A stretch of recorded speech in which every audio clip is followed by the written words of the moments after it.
Hey everyone, Tom here from the Greenview Yu-Gi-Oh Club. I'm very excited to share this. Just got this new Yggdrasil playmat in the mail today.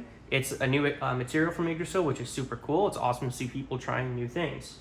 So I brought a couple of my other mats to compare to it. I have the old material for Yggdrasil right here and my 94 Spellground. So overall, I think this is a really cool mat, and I think it does a lot of new things that are unique that I think a lot of people are going to enjoy. So first of all, visually, this is a very aesthetically pleasing mat. The veining looks super cool. The colors are nice. It all pops. It stands out, which is super neat. The ink, in my opinion, is bolder than the ink on this mat. I think it's something to do with the new material. It just sticks a bit better to the mat. So visually, the ink is a lot more striking, which is super cool.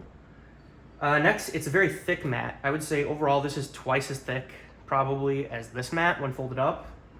It has this new cotton backing, which gives the mat a lot of cushiness. It's very plush when compared to this other mat here, which is super interesting. And it's a lot more plush even than like this mat, which has a similar backing to it, in my opinion. Although it's probably closer in thickness to this than this.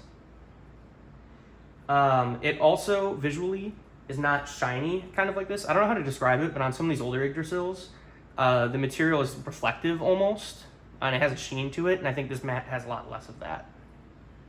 Now what's super interesting is the feel of this mat. It's hard to describe because it almost feels rough and kind of tough, but there's not a lot of resistance when it comes to actually playing with your cards on it, which is super cool. It has a high playability.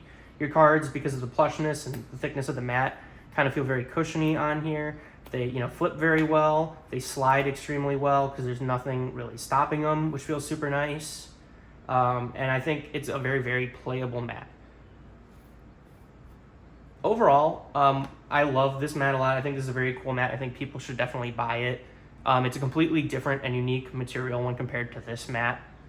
Also, generally, I think Yggdrasil is making the best mats on the market right now. If you're not buying, a super old Spellground like this or, V2, you should be buying an Yggdrasil mat. They're just better than, I think, a lot of the other competitors right now. They feel like what you want a mat to really feel like, and they're trying new things, which I think is super cool. So overall, give this mat a try. I like it a lot, and that's all I have to say about it.